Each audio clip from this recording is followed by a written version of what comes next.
देखिए, यह जो नीतीश कुमार जी की दुर्गति है, इस दुर्गति के पीछे कारण भी नीतीश जी ही हैं। अब ठीक बात है कि मुख्यमंत्री मतलब अभिभावक, और सिर्फ मुख्यमंत्री नहीं बल्कि जिस गठबंधन से मुख्यमंत्री हैं, उस गठबंधन की जो पार्टियां हैं उसके भी अभिभावक बिहार में नीतीश कुमार जी हैं। लेकिन अभी ऐसी स्थिति उन्होंने बना ली है कि 24 घंटा में 2 बार लालू जी के यहाँ जाकर उनको नतमस्तक होना पड़ता है। कभी यहाँ कभी वहाँ भटकना पड़ता है। हम यह नहीं कह रहे हैं कि कोई व्यक्ति किसी पद पर हो तो किसी के यहाँ न जाए, ऐसा नहीं है। लेकिन जिन कारणों से नीतीश जी दौड़ रहे हैं इधर से उधर, उधर से इधर, और जो खबर आ रही है कि कौन गुस्सा हो गया, अब उनकी मंत्रिपरिषद का ही कोई व्यक्ति उनके कार्यक्रम में नहीं गया। अब ऐसी स्थिति में कुल मिलाजुला कर राजनीतिक रूप से नीतीश कुमार जी खुद ही जहां पहुंच गए हैं, अब उनको यही करना ही पड़ेगा, क्योंकि अब पावर का सेंटर एक अन्य मार्ग नहीं है। पावर का सेंटर तेजस्वी यादव का निवास है। इसलिए पावर के सेंटर के सामने तो इनको नतमस्तक होना ही पड़ेगा।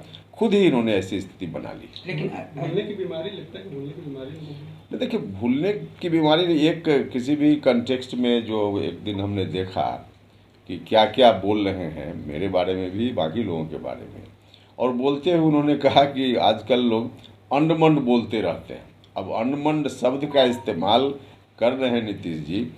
इसके आधार पर अगर उनके स्टेटमेंट की व्याख्या की जाए तो सबसे ज़्यादा अनबन तो नीतीश जी ही बोल रहे हैं, अनर्गल बात बोलते हैं। और ऐसा इसलिए भी बोलते हैं कि हमको लगता है कि कल अगर किसी न्यूज फॉर नेशन के किसी ने अगर सवाल किया, और आज अगर जी बिहार झारखंड या कशिश वाले सवाल कर रहे हैं, तो भूल जाते हैं कि आज के सवाल का हम जवाब दे रहे हैं कि कल के सवाल का जवाब दे रहे हैं। तो उनके सवाल का जवाब अभी ध्यान में सवाल आता है तो आप कुछ रहे हो, जवाब कुछ दे रहे हैं। तो यह स्थिति घबराहट में है। लेकिन एक सवाल ये कि उनसे सवाल पूछा जाता है, आपके कहने के हिसाब से कि सवाल कुछ और पूछा जाता है, जवाब उनका कुछ और रहता है। बिल्कुल, संदर्भ ही अलग होता है। कोई संदर्भ नहीं जिस की चर्चा कभी कभी करने लगते हैं, बिना सिर पैर की बात करने लगते हैं। मेरे बारे में किस तरह से उन्होंने कहा, तो इस तरह की स्थिति उन्होंने बना ली है। अब इस स्थिति को देखकर हमको तो वाकई दया आती है उनके प्रति। लेकिन अब है वो इस दुर्गति के शिकार खुद ही उन्होंने अपने कारण से इस स्थिति में नीतीश जी गए। यानी कमजोर हो चुके हैं।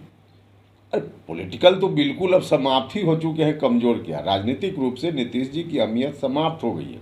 क्योंकि जिस पार्टी के नेता के रूप में नीतीश कुमार जी रहे हैं वह पार्टी ही नहीं है, तो फिर क्या बचना है इनके सामने में। और फिर बिहार के लोगों की आकांक्षा इच्छा के विपरीत लालटेन को माथा पर लेकर घूमना, वैसी परिस्थिति में अब यही होना ही है। बीते दिनों मुख्यमंत्री नीतीश कुमार ने बाढ़ और सुखाड़ को लेकर एक समीक्षा बैठक बुलाई थी। उस बैठक में कृषि मंत्री मौजूद नहीं थे, तो आज आरजेडी कोटे से आने वाले पूर्व कृषि मंत्री सुधाकर सिंह ने सवाल खड़ा किया अपनी सरकार के ऊपर और कहा कि कृषि मंत्री का नहीं होना ये बहुत ही अलग टाइप का राजनीति लगता है, और लगता है कि उनका नहीं रहने से मतलब सलाह मशवरा भी सही से नहीं निकल पाया। देखिए, पूरे बिहार में अराजकता की स्थिति है, मंत्रिपरिषद के अंदर भी अराजकता की स्थिति। अब मुख्यमंत्री इंतजार करते हैं किसी मंत्री के लिए, अब वो किसी खास विभाग से संबंधित समीक्षा होती है, उसमें उसी विभाग का मंत्री नहीं होता है। तो कुल मिला जुला के अराजकता की स्थिति है। अब इसमें सब भगवान भरोसे चल रहा है। आप नीतीश जी के साथ थे, फिर सामने बात आया कि आप फिर तो बोले कि जिसको निकाल देते हैं फिर संपर्क में आने के लिए तैयार रहता है। इसलिए तो हमने कहा कि सवाल किसी दूसरे चैनल के व्यक्ति ने कल किया, आज तीसरा चैनल वाला उनसे पूछ रहा है कोई और बात, और वो जवाब दे रहे हैं पिछली बात का। अब यही तो, अब इस कारण से इस तरह का स्टेटमेंट नीतीश जी दे रहे हैं, बाकी और क्या इसका अर्थ है। क्या मेमोरी नहीं, हमने कहा कि घबराहट में ऐसा बोल रहे हैं, बाकी तो अब विषय व्यक्तिगत विषय हो जाएगा, इसलिए उस पर